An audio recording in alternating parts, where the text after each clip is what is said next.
using the text and equation text tools within the Workspace software. To insert text, you'll want to select on your text tool, and down at the bottom you'll notice you have your properties bar where you can make changes to how that text is going to appear, and your preview bar to show you how it looks right now.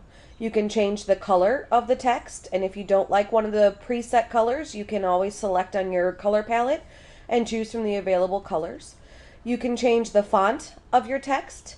You can change the size of your text, and you can choose to make it bold, italicized, or underlined. And then you simply click on your page where you want that text to appear, and you can then type in your text. In order to manipulate it, you're going to grab your selection tool, and that allows you to move it around the page to make it larger or smaller. You can also select it if you don't want it and cut it to get rid of it. The equation text tool works the same way as the text tool. So when you select on that, you'll notice the same properties show up at the bottom, and you also have your preview window. And when you select where you'd like to insert that text, it comes up with your equation editor. There are two ways that you can type in equations here. You can use your keyboard, and then when you're done, you would simply just click Insert Equation. And then to manipulate it, you can grab your selection tool and move it all around. Or the second way to do it is to use the templates that are already given to you in the equation editor window.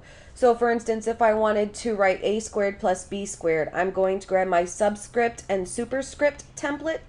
My cursor is already in the first box, so I'll put my a there, and then I'll put my cursor in my superscript and put my squared, and then just tap anywhere outside to connect those two together.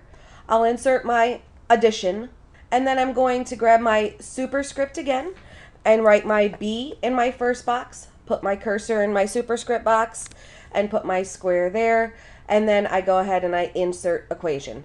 And it puts that equation in there. As always, I grab my selection tool and I can make it larger or smaller.